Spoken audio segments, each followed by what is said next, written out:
ನಮಸ್ಕಾರ ವೀಕ್ಷಕರೇ. ಇವತ್ತು ನಾನು ಮೆಂತ್ಯ ಸೊಪ್ಪನ್ನ ಉಪಯೋಗಿಸ್ಬಿಟ್ಟು ಮೇಥಿ ಪರೋಟ ಹೇಗೆ ಮಾಡೋದು ಅಂತ ತೋರಿಸ್ಕೊಡ್ತಾ ಇದ್ದೀನಿ. ಇದನ್ನು ನೀವು ಲಂಚ್ಗೂ ಮಾಡ್ಕೋಬೋದು, ಡಿನ್ನರ್ಗೂ ಮಾಡ್ಕೋಬೋದು. ಮಕ್ಕಳು ಸೊಪ್ಪು ತಿನ್ನಲ್ಲ ಅಂತಂದಾಗ ಈ ರೀತಿ ಪರೋಟ ಮಾಡಿಕೊಟ್ರೆ ಅವರಿಗೆ ಅವ್ರ ಬಾಡಿಗೆ ಹೆಲ್ದಿಯಾಗೂ ಇರುತ್ತೆ ಮತ್ತು ಟೇಸ್ಟಿಯಾಗೂ ಇರುತ್ತೆ. ಬನ್ನಿ ಹಾಗಾದರೆ ಮೆಂತ್ಯ ಸೊಪ್ಪನ್ನ ಉಪಯೋಗಿಸ್ಬಿಟ್ಟು ಪರೋಟ ಹೇಗೆ ಮಾಡೋದು ಅಂತ ನೋಡ್ಕೊಂಬರೋಣ. ನಿಮ್ಮೆಲ್ಲರಿಗೂ ನಮ್ಮ ಚಾನಲ್ಗೆ ಸುಸ್ವಾಗತ. ಮೊದಲಿಗೆ ನಾನಿಲ್ಲಿ 2 ಕಪ್ ಆಗುವಷ್ಟು ಮೆಂತ್ಯ ಸೊಪ್ಪನ್ನ ತೊಗೊಂಡಿದ್ದೀನಿ. ನಾನಿಲ್ಲಿ ಫುಲ್ ಒಂದು ಕಟ್ನ ಬಳಸ್ತಾ ಇಲ್ಲ, ಅದರಲ್ಲಿ ಸ್ವಲ್ಪ ಮಾತ್ರ ತೊಗೊಂಡಿದ್ದೀನಿ. ಚೆನ್ನಾಗಿ ತೊಳೆದ್ಬಿಟ್ಟು ಅದನ್ನು ಕಟ್ ಮಾಡ್ಕೊಂಡು ಇಟ್ಕೊಂಡಿದ್ದೀನಿ. ಈಗ ನಾವು ಒಂದು ಮಿಕ್ಸರ್ ಜಾರಿಗೆ ಒಂದು 3 ಹಸಿಮೆಣಸಿನ್ಕಾಯಿನ ಹಾಕ್ಕೊಳ್ಳೋಣ. ಅದರ ಜೊತೆಗೆ ಒಂದು 8 ಎಸಳು ಬೆಳ್ಳುಳ್ಳಿನ ಹಾಕ್ಕೊಳ್ಳೋಣ ಮತ್ತು ಒಂದು ಇಂಚಷ್ಟು ಹಸಿ ಶುಂಠಿನ ಹಾಕೋತಾ ಇದ್ದೀನಿ ಮತ್ತು ಒಂದು ಅರ್ಧ ಚಮಚದಷ್ಟು ಇಲ್ಲಿ ಜೀರಿಗೆನ ಹಾಕೋತಾ ಇದ್ದೀನಿ. ಈಗ ನಾವು ಇದನ್ನು ಪೇಸ್ಟ್ ಮಾಡ್ಕೋಬೇಕು. ಸೊ ಇದನ್ನು ಗ್ರೈಂಡ್ ಮಾಡ್ಕೊಂಬರೋಣ. ನೋಡಿ, ಗ್ರೈಂಡ್ ಆದಮೇಲೆ ಈ ರೀತಿಯಾಗಿರುತ್ತೆ. ಇಷ್ಟು ಮಾಡಿಕೊಂಡ್ರೆ ಸಾಕು.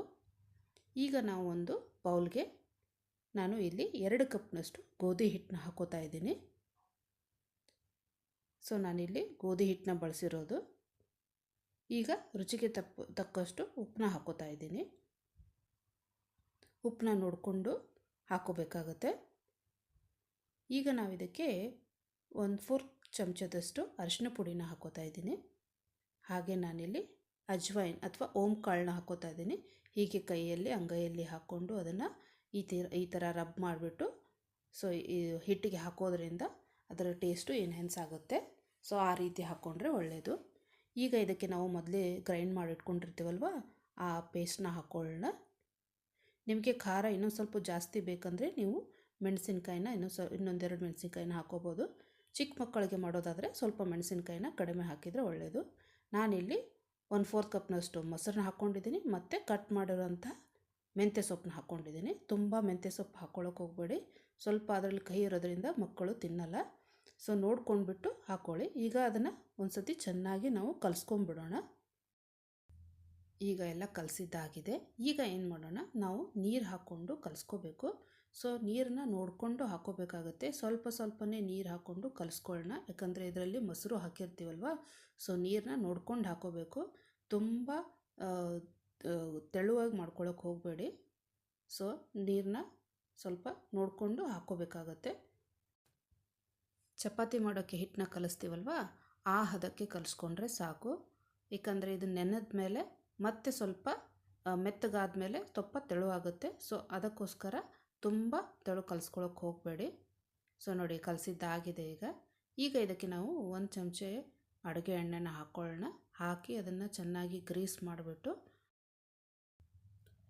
ಅದನ್ನು ನೆನೆಯೋಕೆ ಬಿಡಬೇಕಾಗುತ್ತೆ. ಸೊ ನೋಡಿ, ಚೆನ್ನಾಗಿ ನಾನು ಗ್ರೀಸ್ ಮಾಡ್ಕೊಂಡಿದ್ದೀನಿ. ಈಗ ನಾವು ಏನು ಮಾಡೋಣ, ಇದರ ಮೇಲೆ ಒಂದು ತಟ್ಟೆನ ಮುಚ್ಚಿಬಿಟ್ಟು ಈಗ ಒಂದು 20 ನಿಮಿಷ ಅದನ್ನು ನೆನೆಯೋಕೆ ಬಿಡೋಣ. ನೋಡಿ, ಈಗ ಒಂದು 20 ನಿಮಿಷ ಆಗಿದೆ. ಸೊ ಈಗ ಅದು ಚೆನ್ನಾಗಿ ನೆನೆದೆ ಕೂಡ. ಸೊ ನಾವೀಗ ಏನು ಮಾಡಬೇಕು, 1 ನಿಮಿಷ ಆ ಹಿಟ್ಟನ್ನ ಚೆನ್ನಾಗಿ ನಾವು ನಾದ್ಕೊಂಬಿಡೋಣ. ಒಂದು ನಿಮಿಷ ನಾವು ಕಲಿಸ್ಬಿಟ್ರೆ ಸಾಕು. ತುಂಬ ಹೊತ್ತೇನು ಅದನ್ನು ನಾದ್ಕೊಳ್ಳೋದೇನು ಬೇಡ, ಆಲ್ರೆಡಿ ಅದು ಮೆತ್ತಗಾಗಿರುತ್ತೆ. ಈಗ ನಾನು ಇದರಲ್ಲಿ ಸ್ವಲ್ಪ ಹಿಟ್ಟನ್ನ ತೊಗೊಂಡಿದ್ದೀನಿ. ಹೀಗೆ ಕೈಯಲ್ಲಿ ಅದನ್ನು ರೌಂಡ್ ಮಾಡಿಕೊಂಡು ಒಣ ಹಿಟ್ಟಿರುತ್ತಲ್ಲ, ಗೋಧಿ ಹಿಟ್ಟು, ಅದರಲ್ಲಿ ಅದನ್ನು ಅದ್ಕೋಬೇಕು. ಸೊ ಅದನ್ನು ಫುಲ್ಲು ಡಸ್ಟ್ ಮಾಡಿಕೊಡ್ಬೇಕು. ನೋಡಿ, ಈ ಥರ ಡಸ್ಟ್ ಮಾಡಿಕೊಂಡು ಈಗ ನಾವು ಇದನ್ನು ಸ್ವಲ್ಪ ತಳಗಡೆನೂ ನಾವು ಹಿಟ್ಟು ಹಾಕ್ಕೊಳ್ಳೋಣ.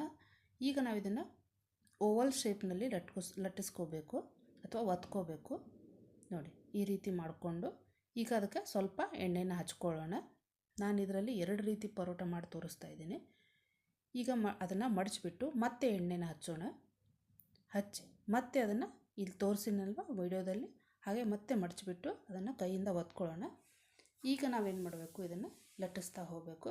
ಚಪಾತಿ ಹಿಟ್ಟಿನ ಸೈಜ್ಗೂ ಲಟ್ಟಿಸ್ಕೋಬೋದು ಅಥವಾ ನೀವು ಚಿಕ್ಕದಾಗೂ ಮಾಡ್ಕೋಬೋದು. ಸೊ ನಾನಿಲ್ಲಿ ಚಪಾತಿ ಹಿಟ್ಟಿನ ಸೈಜಿಗೆ ಲಟ್ಟಿಸ್ಕೋತಾ ಇದ್ದೀನಿ ಅಥವಾ ಒತ್ಕೋತಾ ಇದ್ದೀನಿ. ನೋಡಿ, ಈ ರೀತಿ ಲಟ್ಟಿಸ್ಕೋಬೇಕು. ನೀವು ಬೇಕಂದರೆ ಅದನ್ನು ಟ್ರಯಾಂಗಲ್ ಶೇಪ್ನಲ್ಲೂ ಮಾಡ್ಕೋಬೋದು. ಸೊ ನಾನು ಇಲ್ಲಿ ನಾರ್ಮಲ್ ಚಪಾತಿ ಶೇಪ್ನಲ್ಲಿ ಮಾಡ್ತಾಯಿದ್ದೀನಿ. ಸೊ ನಾನಿಲ್ಲಿ 2 ರೀತಿಯಾಗಿ ತೋರಿಸ್ಕೊಡ್ತಾ ಇದ್ದೀನಿ. ಸೊ ಇದು ಒಂದನೇದಾಯಿತು. ಈಗ ಇನ್ನೊಂದು ಸ್ವಲ್ಪ ಹಿಟ್ಟು ತೊಗೊಂಡಿದ್ದೀನಿ ನಾನು. ಈಗ ಇದನ್ನು ಒಣ ಹಿಟ್ಟಿನಲ್ಲಿ ಅದ್ಕೊಂಡ್ಬಿಟ್ಟು ಈಗ ಇದನ್ನು ನಾರ್ಮಲ್ ಚಪಾತಿ ಲಟ್ಟಿಸ್ತೀವಲ್ವ, ಅಂದರೆ ಎಣ್ಣೆ ಇದು ಮಡ್ಚೋದು ಏನಿಲ್ಲ, ನಾರ್ಮಲ್ ಹಾಗೆ ಲಟ್ಟಿಸ್ತಾ ಹೋಗೋದು. ಸೊ ಚಪಾತಿ ಆಕಾರದಲ್ಲಿ ಲಟ್ಟಿಸ್ಕೊಂಡ್ರೆ ಆಯಿತು. ಸೊ ಇದು ಹೀಗೂ ಮಾಡ್ಕೋಬೋದು, ನೀವು ಎಣ್ಣೆ ಹಚ್ಚೂ ಮಾಡ್ಕೋಬೋದು. ಸೊ ಎಣ್ಣೆ ಹಚ್ಬಿಟ್ಟು ಮಾಡಿದರೆ ಸ್ವಲ್ಪ ಸಾಫ್ಟ್ ಆಗುತ್ತೆ ಅಂತ ಅಷ್ಟೇ. ನಿಮಗೆ ಯಾವುದು ಈಸಿ ಆಗುತ್ತೋ ಆ ಥರ ನೀವು ಮಾಡ್ಕೋಬೋದು. ನಾನೀಗ ಇದನ್ನು ಹಂಚನ್ನು ಕಾಯಕ್ಕಿಟ್ಟಿದ್ದೆ. ಸೊ ಹಂಚು ಕಾಯ್ದಿದೆ, ಈಗ ಅದರ ಮೇಲೆ ಹಾಕಿದ್ದೀನಿ. ಈಗ ನಾವು ಒಂದು ಬದಿ ಅದು ಬಬಲ್ಸ್ ಬರಬೇಕು, ಆಮೇಲೆ ಸ್ವಲ್ಪ ಬ್ರೌನ್ ಕಲರ್ ಆಗಬೇಕು, ಅಲ್ಲಿವರೆಗೂ ಅದನ್ನು ಬೇಯಿಸ್ಕೊಳ್ಳೋಣ. ಈಗ ಅದನ್ನು ನಾವು ತಿರುಗಿಸಿ ಹಾಕ್ಕೊಳ್ಳೋಣ. ಈಗ ತಿರುಗಿಸಿ ಹಾಕಿದ ಮೇಲೆ ಅದಕ್ಕೆ ನಾವು ಎಣ್ಣೆನ ಹಚ್ಕೊಳ್ಳೋಣ. ನೀವು ಬೇಕಂದರೆ ಇಲ್ಲಿ ತುಪ್ಪನೂ ಉಪಯೋಗಿಸ್ಕೋಬೋದು. ನಾನಿಲ್ಲಿ ಎಣ್ಣೆನ ಉಪಯೋಗಿಸ್ತಾ ಇದ್ದೀನಿ. ಸೊ ನೋಡಿ, ಇದು ಹಚ್ಚಿದ್ದಾಗಿದೆ. ಈಗ ನಾವು ಬ್ರೌನ್ ಸ್ಪಾಟ್ ಬರೋವರೆಗೂ ಚೆನ್ನಾಗಿ ಬೇಯಿಸ್ಕೋಬೇಕಾಗುತ್ತೆ. ನೀವು ಚಪಾತಿ ರೀತಿ ಬೇಯಿಸ್ಕೋತೀರಲ್ವ, ಆ ರೀತಿ ಬೇಯಿಸ್ಕೊಂಡ್ರೆ ಸಾಕು. ನೋಡಿ, ಈಗ ನಾವು ತಿರುಗಿಸಿ ಹಾಕ್ತಾಯಿದ್ದೀನಿ. ಈಗ ತಿರುಗಿಸಿ ಹಾಕಿದ ಮೇಲೆ ಈ ಕಡೆ ನಾವು ಎಣ್ಣೆನ ಹಚ್ಕೋಬೇಕು. ಸೊ ನಾ ಇಲ್ಲಿ ತುಪ್ಪನ ಬಳಸ್ತಾ ಇಲ್ಲ, ನಾ ಎಣ್ಣೆನೇ ಬಳಸ್ತಾ ಇರೋದು. ನೀವು ಬೇಕಂದರೆ ತುಪ್ಪ ಬಳಸ್ಬೋದು. ಸೊ ನೋಡಿ, ಹಚ್ಚಿದ್ದಾಗಿದೆ. ಇದನ್ನು ಕೂಡ ನಾವು ಚೆನ್ನಾಗಿ ಪ್ರೆಸ್ ಮಾಡ್ತಾ ಅದನ್ನು ಚೆನ್ನಾಗಿ ಬೇಯಿಸ್ಕೋಬೇಕಾಗತ್ತೆ. ನಾವು ಚಪಾತಿನ ಹೇಗೆ ಬೇಯಿಸ್ಕೋತೀವಲ್ವ ಹಾಗೆ ಬೇಯಿಸ್ಕೊಂಡ್ರೆ ಆಯಿತು. ಸೊ ನೋಡಿ, ಇದು ರೆಡಿ ಆಗಿದೆ.